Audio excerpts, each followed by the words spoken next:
नमस्कार दोस्तों, स्वागत करते हैं आपका हमारे YouTube चैनल पर। दोस्तों 1 जुलाई 2020 से सभी कर्मचारियों पेंशन धारकों के लिए नए रूल रेगुलेशन लागू हो रहे हैं।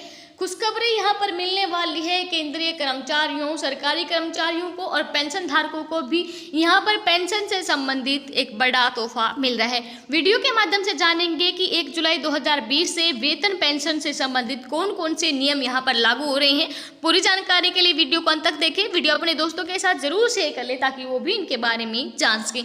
चलिए दोस्तों, वन बाय वन जान लेते हैं कौन कौन से यहाँ पर नियम लागू किए गए हैं कर्मचारियों पेंशन धारकों के लिए। सबसे पहले हम बात करेंगे कर्मचारियों के लिए जो बड़ी खबर निकल के आई है वो क्या है। तो दोस्तों केंद्रीय वित्त मंत्री निर्मला सीतारमण ने साल 2020 के बजट में नई इनकम टैक्स की घोषणा की थी। इनके तहत करदाता के पास इनकम टैक्स में छूट का लाभ लेने के लिए पुरानी या नई व्यवस्था में से किसी एक ऑप्शन को चूज करना था।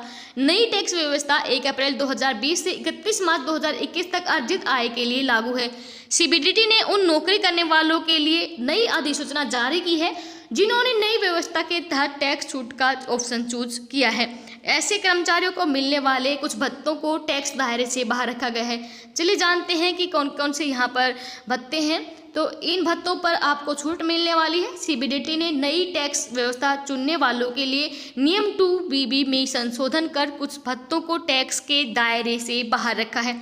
इसके तहत नौकरी करने वाले लोग आयकर की धारा 10 के तहत टूर भत्ता या ट्रांसफर भत्ता पर टैक्स में छूट का दावा कर सकते हैं।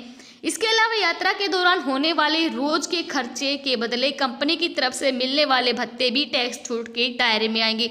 Central board of direct taxes की अधिसूचना के अनुसार आधिकारिक ड्यूटी के दौरान कहीं पर आने जाने के लिए उपयोग में किए गए वाहन के किराए पर नौकरी करने वाले कर्मचारी टैक्स छूट के लिए आवेदन कर सकते हैं।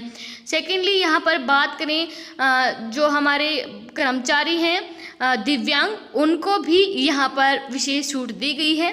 जी हाँ दोस्तों, दिव्यांग कर्मचारियों को कंपनी की तरफ से दिए जाने वाला ट्रांसपोर्ट अलाउंस भी छूट के दायरे में आता है। वे इसके लिए प्रतिमाह 3200 रुपये तक की छूट ले सकते हैं।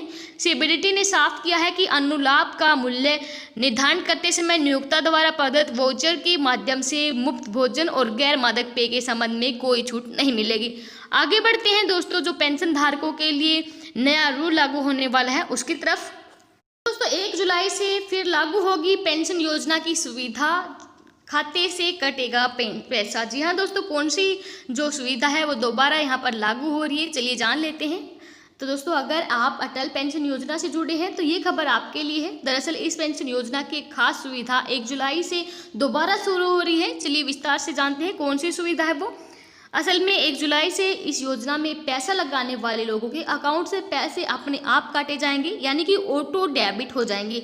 बता दें कि कोरोना संकट की वजह से अप्रैल महीने में ऑटो डेबिट की जो सुविधा थी उसके ऊपर रोक लगा दिया था और इस रोक की मियाद 30 जून 2020 को पूरी हो रही है। हालांकि लॉकडाउन के दौरान टाले गए अंशदान का योगदान 1 जुलाई से 30 सितंबर 2020 के बीच किया जा सकता है। अहम बात यह है कि अंशधारकों को इस दौरान का ब्याज भी नहीं देना है। आमतौर पर ऐसी छूट मिलने पर 1% का ब्याज आपको देना होता है। आपको बता दें अटल पेंशन योजना में निवेशक को 60 साल का होने पर हर महीने 1000 से लेकर 5000 रुपये की पेंशन यहाँ पर मिलती है। 2015 में लॉन्च हुई इस योजना को हाल ही में 5 साल पूरे हुए हैं और इस पेंशन योजना में 18 साल से 40 साल तक के व्यक्ति निवेश कर सकते हैं। इसमें उम्र के हिसाब से अंशदान बढ़ता है और निवेश की न्यूनतम रकम सिर्फ 42 रुपये है।